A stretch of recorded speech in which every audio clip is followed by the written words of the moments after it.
पर्दों को इस्त्री करने में अच्छी खासी मेहनत लगती है। इस तरह से करेंगे तो बिल्कुल पर्दों को प्रेस करने की ज़रूरत नहीं पड़ेगी। अब इसको चाहे महीना रखें 2 महीने रखें, ये ख़राब नहीं होगा। इसको अगर सीखना हो तो यूट्यूब पे भी वीडियोज़ होती हैं, इनको सीखा जा सकता है। तो बंदा फटीक से भी बच जाता है और किसी का मूड भी ख़राब नहीं होता। अस्सलाम वालेकुम। जो लोग मेरी वीडियो देख रहे हैं आपका बहुत शुक्रिया। घर में शादी हो, छोटी ईद हो, बड़ी हो, घर में किसी की दावत हो, बर्थडे पार्टी हो, कोई भी ख़ास दिन हो, घरेलू ख़वातीन का काम शुरू होता है घर की सफाई से। और मुझे लगता है कि घरेलू ख़वातीन घर की सफाई करके जो खुशी महसूस करती हैं वो और किसी काम में कम ही महसूस होती है। तो मैंने भी सहरी के बाद, सोने के बाद उठ के सबसे पहले पर्दे उतारे ताकि इनको धो लिया जाए और ये शाम तक सूख जाएं, क्योंकि इनको फिर हैंग भी करना है। और फिर ज़ोहर की नमाज़ पढ़ने के बाद, कुरान पढ़ने के बाद फिर इसी कमरे की झाड़ पोंछ शुरू कर दी थी। मैं कोशिश करती हूँ कि एक एक कमरा करके घर की डिटेल की सफाई करूँ, क्योंकि रोज़े के साथ फिर थकना मुझे नहीं अच्छा लगता, क्योंकि वो थकावट की वजह से फिर इबादत में सुस्ती महसूस होती है या चिड़चिड़ापन होने लगता है या भूख प्यास लगने लगती है। तो मैं कोशिश करती हूँ कि एक एक करके घर की डिटेल सफाई करूँ। अब एक कमरे में पहले पर्दे उतारे हैं, उसके उनको धोने के लिए डाला है, साथ में झाड़ पोंछ करनी है, डस्टिंग करनी है, कुशन्स कवर चेंज करने हैं, डेकोरेशन पीस साफ़ करने हैं। काफ़ी डिटेल में भी अगर एक कमरे को साफ़ करने लगो तो घंटा 1.5 घंटा कहीं नहीं जाता। अच्छा, मैंने ये डस्टर को, जिससे डस्टिंग की जाती है, इसको मैंने एक डंडे के साथ लगाया हुआ है। इससे दीवारें भी बड़ी अच्छी साफ़ हो जाती हैं और ट्यूबलाइट साफ़ हो जाती हैं, ग्रिल्स साफ़ हो जाती हैं, पर्दों की शेड्स अगर हों ऊपर तो वो भी अच्छे से साफ़ हो जाते हैं। तो मैं कुछ अरसे से इसी के साथ डस्टिंग करती हूँ, दीवारों की ख़ास तौर पे। अच्छा, आम रूटीन में भी ये सफाइयाँ हो रही होती हैं, लेकिन जो डिटेल में घर साफ़ करना होता है उसके बाद वाकई घर कुछ चेंज लगने लगता है, चमकने लगता है घर। वही सारी चीज़ें अपनी जगह पे पड़ी हुई होती हैं, लेकिन एक ह्यूज चेंज महसूस होता है। मैंने दोनों पर्दों को वॉशिंग मशीन में डाल के, डिटर्जेंट डाल के, तो टाइमर लगा दिया था। ऑटोमेटिक वॉशिंग मशीन बड़ी सहूलतमंद चीज़ है, ख़ास तौर पे उन लोगों के लिए जिनको जोड़ों की तकलीफ़ है या बैक एक है या घुटनों का प्रॉब्लम है, उनके लिए ये बड़ी सहूलत वाली चीज़ है। चला रही हूँ टीवी पे। मेरे पास जो पर्दे हैं ये अच्छे खासे भारी हैं, 2.5 पौने 3 गज़ का एक पर्दा है, फिर उसके साथ अस्तर भी है और दोनों को मैंने इकट्ठे डाला है और ये अच्छे खासे धुल जाते हैं, बहुत अच्छे साफ़ हो जाते हैं। दीवारों की झाड़ पोंछ के बाद बारी आती है डेकोरेशन पीस की, वॉल हैंगिंग्स की। ये डेकोरेशन पीस मैंने ख़ुद बनाए थे, इसे फॉयल वर्क कहते हैं। बड़े मज़े का काम है ये, बड़ी सेटिस्फेक्शन मिलती है। जो ख़वातीन घर में जिनके पास स्पेयर टाइम हो वो ज़रूर इस तरह का कोई काम करें, तो वो उसको सेल भी कर सकती हैं और इस काम को पसंद भी बड़ा किया जाता है। बड़ा नफीस काम होता है इसका और बड़े इस पे डिज़ाइंस होते हैं, इस पे नग लगते हैं, तो ये बड़ा खूबसूरत लगता है ये। और अगर इसको सीखना हो तो यूट्यूब पे बहुत सारी वीडियोस मिल जाती हैं, उन्हें देख के इनको सीखा जा सकता है। इसमें मुख्तलिफ़ किस्म की डाइयाँ होती हैं, टिशू बॉक्स की, ज्वेलरी बॉक्स की, पेंसिल बॉक्स की हैंगर की, और झरोके होते हैं, फ़ोटो फ्रेम्स होते हैं। और ये देखिए ये कितने प्यारे लग रहे हैं, इनके अंदर नग लगते हैं मुख्तलिफ़ रंगों के। इसके बाद बच्चों से कहा था कि भाई आप लोगों की ऑनलाइन क्लास ख़त्म हो गई है, तो अब अपनी किताबें समेटो, इनको तरतीब से रखो। तो उन्होंने बड़े मज़े से इनको एक कलर के साथ सेट किया था। मैंने फिर बाद में इनकी डस्टिंग कर दी थी। बच्चों के बैग शैग समेट के स्टोर में रखती हैं, हफ़्ता पूरा छुट्टी है तो मज़े करें बच्चे भी, ऑनलाइन क्लासेस ले लेके वो भी थके हुए हैं। अच्छा, फ्रिज बेचारा एक ऐसी चीज़ होती है जिसके पास से गुज़रते हुए अक्सर हम चीज़ें इसके ऊपर रख देते हैं और बाद में फिर हमें याद भी नहीं रहता कि हमने क्या चीज़ कहाँ रख दी है। और फिर जब कभी महीने सवा महीने के बाद इसकी सफाई की बारी आती है तो पता चलता है कि ये चीज़ तो हमने यहाँ रख दी थी। अच्छा, जब भी डस्टिंग करो तो फ्रिज के ऊपर, अलमारियों के ऊपर और फ़ैन, यहाँ सबसे ज़्यादा डस्ट जमा होती है। तो इनको देख के मुझे ख़्याल आता है कि अगर यहाँ इतनी डस्ट है तो हमारे अंदर हमारे फेफड़ों के साथ क्या हाल होता होगा।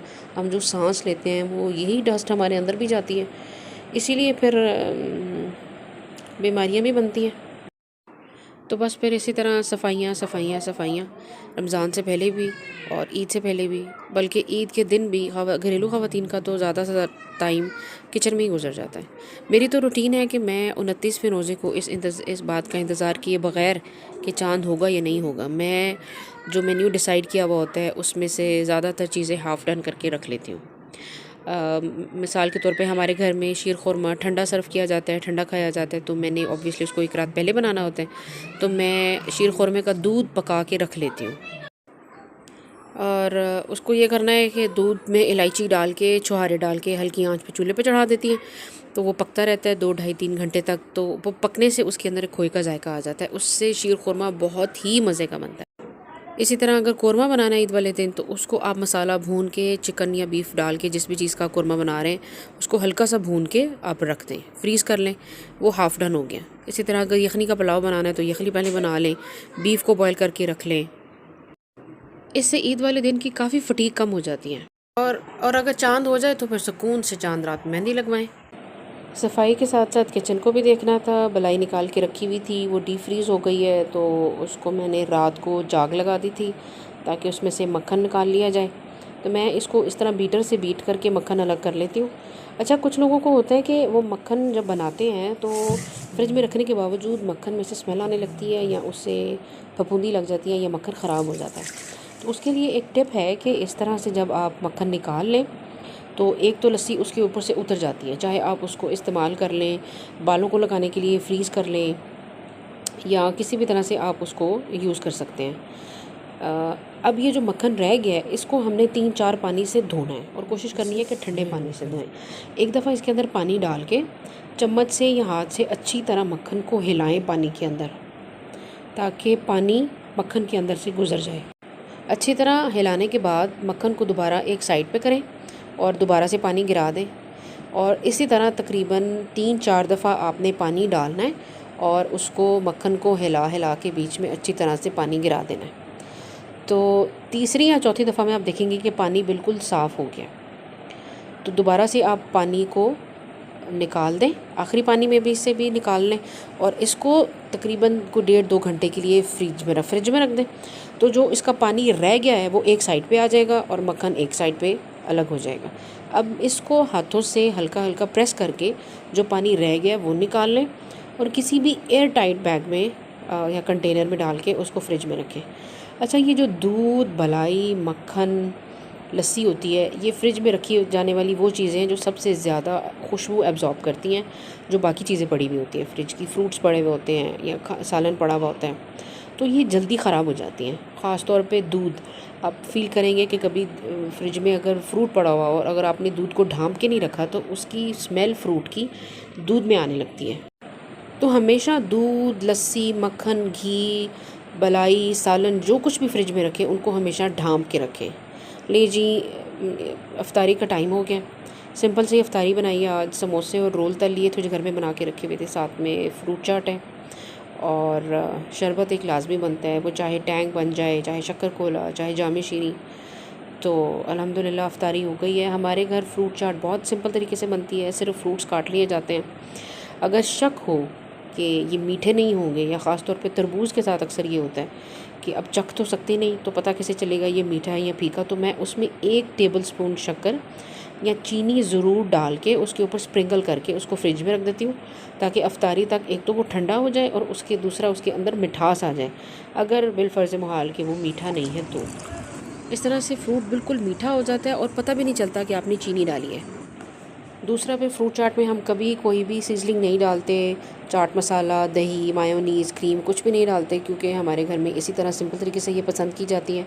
बच्चों को भी ऐसे ही पसंद है, क्योंकि फिर वो कहते हैं कि इसमें से तो फ्रूट का टेस्ट ही नहीं आ रहा। पर्दों को मैंने हल्की नमी अभी उसमें बाकी थी, तो मैंने उनको इस तरह से उनके प्लेट्स को पकड़ के उस पर एक रबर बैंड मैं लगा देती हूँ, या इलास्टिक लगा देती हूँ या पर्दों वाली जो चुटकी होती है वो लगा देती हूँ, ताकि इसकी जो चुनटें हैं वो बहाल रहें और इनको प्रेस ना करना पड़े। तो फिर इस तरह से जब आप पर्दे लगा लेंगे तो आधे पौने घंटे बाद आप उसको रबर बैंड को खोलें या चुटकी को खोलें तो बिल्कुल ऐसा लगता है जैसे आपने पर्दे प्रेस किए हुए हैं, क्योंकि मुझे पर्दे प्रेस करना ज़ाती तौर पे बड़ी फटीक लगती है। ये देखें, अब ये बिल्कुल ऐसे लग रहा है जैसे इनकी जो चुनटें हैं या प्लेट्स हैं उनको प्रेस किया हुआ है। जो कमी पशी रहती है वो चूँकि पर्दे में हल्की सी नमी है तो पर्दा अपनी शेप में वापस आ जाता है। एक और काम जो करने वाला होता है इससे पहले वो ये कि एक दफ़ा कपड़ों को चेक करके उनको प्रेस करके रखना है। बच्चों को एक दफ़ा कपड़े पहना के चेक कर लेने हैं, कोई लूज़ ना हो। कभी कभार ऐसा होता है कि नए कपड़ों के बटन लूज़ होते हैं तो उनको टाइट कर लेना है। शलवारों में इलास्टिक डालने हैं। तो इसी तरह से ईद से पहले ईद की तैयारी, ताकि ईद वाले दिन किसी का मूड ख़राब ना हो और किचन की फटीक कम से कम हो। तो वीडियो पसंद आए तो लाइक ज़रूर कीजिएगा, चैनल को सब्सक्राइब भी कीजिएगा। बहुत शुक्रिया। अल्लाह हाफ़िज़।